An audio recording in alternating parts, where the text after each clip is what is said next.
હાલો અમે આજ નક્કી જ કરી લીધું કે અમારે બેને જવાનું છે સોમનાથ મહાદેવે દર્શન કરવા. હા તો અમારે અહીંથી વર્ષામાંથી જવાનું છે. વર્ષાની શેરી આવી ગઈ છે. અમે ભાઈ વર્ષાની શેરીમાંથી હાલતા જ મેં કીધું અહીંથી આપણે રિક્ષા મળી જશે. તો આપણે જો રિક્ષામાં બેસી ગયા છીએ. રિક્ષાવાળાએ કીધું કે 50 રૂપિયા આપી દેજો એટલે ખોડલ પાર્કિંગ ઉતારી દઈ. પછી જો રિક્ષાવાળાને કહું ગયા અત્યારે અમારે 3:30નો ટાઈમ છે. તો આ જો ખોડલ પાર્કિંગની બહાર સદગુરુ બસ પડી હતી. તો અમે તો પહેલો સોફામાં બેસી ગયા છીએ. પછી અરવિંદભાઈ મેપમાં જોવે છે કે આ સોમનાથ કેટલા કિલોમીટર છે. તો જો અમે નર્મદાના પુલમાં આવી ગયા છીએ. નર્મદા પુલ ઉપર એક્ઝેસ્ટ બસ ધીમી પડી છે.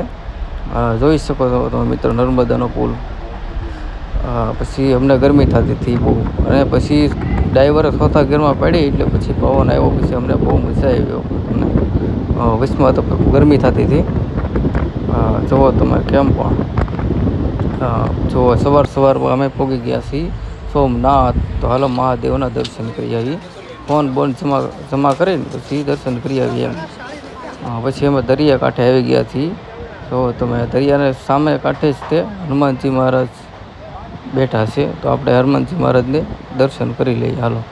પછી મારે દરિયાકાંઠે રીલ શૂટ કરવાની હતી. જો તમે તો અરવિંદભાઈ રીલ શૂટ કરે છે. જો મિત્રો સામે દેખાય ને એ મહાદેવ ભોળિયાનાથ મહાદેવનું મંદિર છે. બોલો જય જય સોમનાથ મહાદેવ કી જય. બોલો જય સોમનાથ મહાદેવ કી જય.